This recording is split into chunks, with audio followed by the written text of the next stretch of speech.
आप देख रहे हैं फतेहपुर हलचल न्यूज चैनल। मैं हूं रमेश मोहन शुक्ला। मुझे विश्वास है अब तक का आपका दिन शुभ रहा होगा। आप स्वस्थ होंगे, सानंद होंगे और प्रसन्न होंगे। साथियों, आज सबसे पहले बात सुप्रीम कोर्ट की। विगत दिनों दो ऐसे फैसले लिए गए जिनके खिलाफ काफ़ी जन आंदोलन इस देश में उभरा। पहला आंदोलन था केंद्रीय सरकार की रिकमेंडेशन पर सुप्रीम कोर्ट ने अरावली पर्वत की जो श्रेणियां थी, जो पर्वत श्रृंखलाएं थी, उनमें 100 मीटर से ऊंची जो नहीं थी उनको अरावली मानने से इनकार कर दिया। दूसरा मामला था दिल्ली उच्च न्यायालय ने उन्नाव के कुलदीप सिंह सेंगर मामले में कुलदीप सिंह सेंगर की सज़ा को स्थगित करते हुए उनको बेल प्रदान कर दी। इन दोनों मामलों ने जन आंदोलन का रूप लिया। कुलदीप सेंगर का मामला तो जंतर मंतर और दिल्ली तक ही सीमित रहा, लेकिन अरावली पर्वत के मामले में राजस्थान से लेकर हरियाणा, गुजरात और दिल्ली तक के लोग उद्वेलित हो गए और ये मामला सुप्रीम कोर्ट पहुँचे।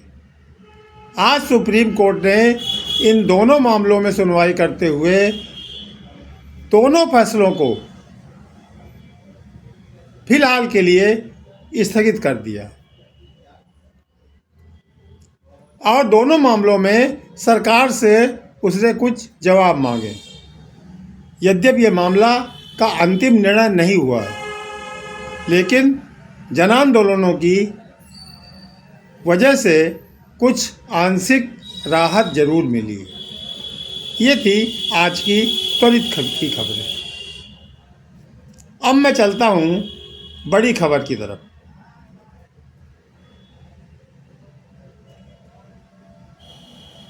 समय बहुत महत्वपूर्ण होता है। कहा है गया है, पुरुष बलि नहीं होता है, समय होत बलवान, और भिल्लन लूटी गोपिका वही अर्जुन हुई। आपका कोई गॉडफादर, आपके जो संगठन के लोग आपको बड़ा पद तो दे सकते हैं, लेकिन टैलेंट देना आपके गॉडफादर के ऊपर निर्भर नहीं करता। और दुर्भाग्य से प्रदेश भाजपा के नए नवेले बनाए गए अध्यक्ष पंकज चौधरी इसी का शिकार हो गए।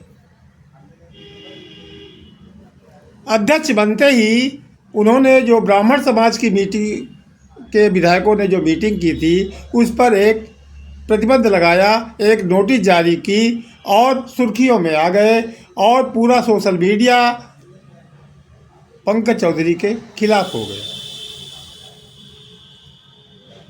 ट्विटर हैंडल में एक्स जिसको कहते हैं, अब उसमें बायकॉट भाजपा ट्रेंड होने लगा।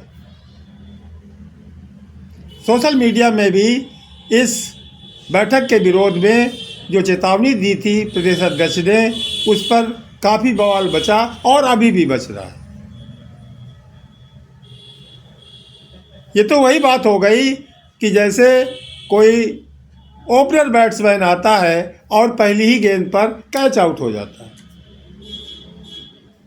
पंकज चौधरी इस मामले में पहला उनका ये स्टेप था और पहले स्टेप में ही वो कैच आउट हो गए। सोशल मीडिया,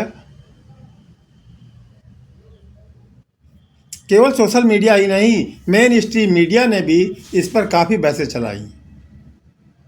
बात कुछ थम रही थी, लेकिन इसी बीच पंकज चौधरी का दूसरा बयान आ गया। समाजवादी की टिप्पणी के क्रम में पंकज चौधरी जी ने बयान दिया कि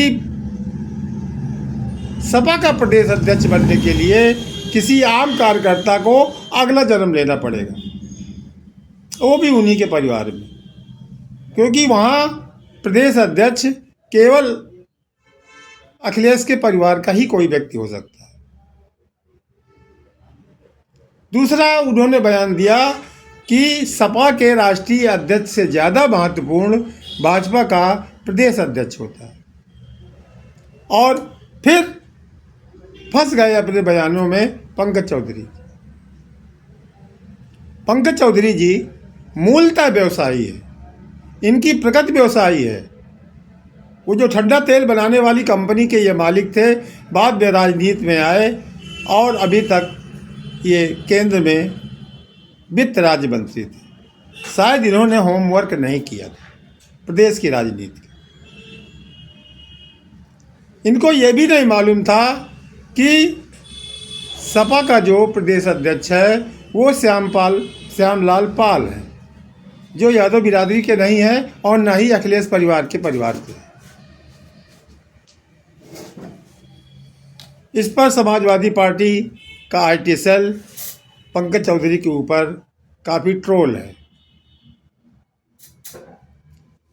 कहने का आशा ये है कि किसी जिम्मेदार पद पर बैठ जाने के बाद एक तो अपनी भाषा बहुत संयमित होनी चाहिए और जो भी बोला जाए पढ़ लिख करके ही बोला जाए। जब तक पूरी जानकारी न हो उस विषय की, उस पर आवाज़ न लगाई जाए।